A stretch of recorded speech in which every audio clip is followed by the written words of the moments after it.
Francis, we hear a lot of the consultants here talk about trust and building trust. What would you say? How do you create that with, as a regional center? Obviously, you engage with these consultancies, but then obviously, ultimately, the relationship is with the investor and the actual project. So how does that trust become solidified? Well, there's a reality that the level of trust in Vietnam is low, not only for EB-5 program, but for every aspect in business life here. But particularly in EB-5 program, we here as USIS, we have to do the education for the market.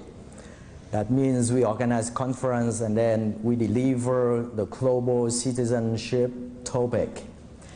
And in terms of risk management, we talk to the investor. Look at Ho Chi Minh City. This city was designed for only 2 million people to live.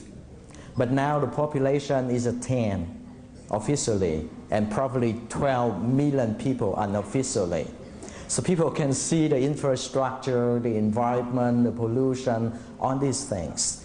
If you just sit there and worry about if the project fail or project successful and you do nothing, and then you may lose the opportunity.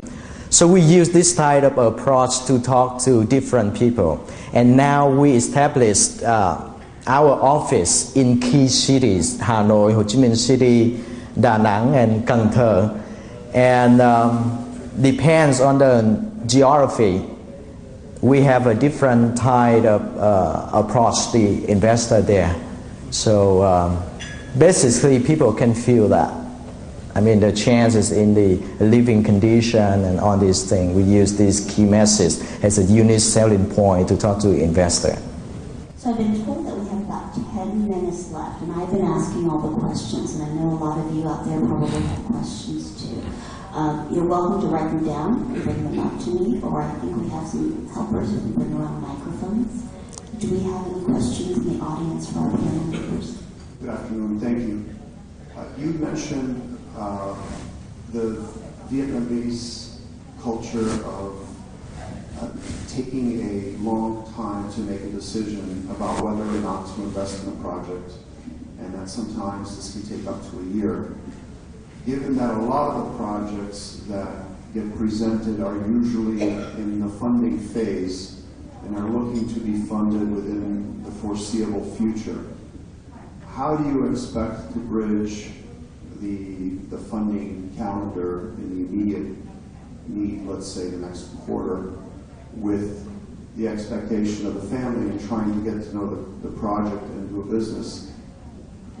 For example, you may have another project that might be available later in the year, but then again, you begin to cycle anew in trying to once again learn that project and may possibly miss then the second window, for example. Thank you. So that's why we need a lot of projects. So that's why we see CMB here or related here, they present in more projects. And at the beginning of the phase, we explained to the investor that the importance of urgency in terms of making decision. First, the expiry of the program, EB-5, could be in September 30 or something, and still waiting for the extension from the US government. And second, because there are many investors in the world, not in Vietnam, who are interested in the certain projects. So if you don't make quick decision, then you may miss the chance to participate in the potential projects.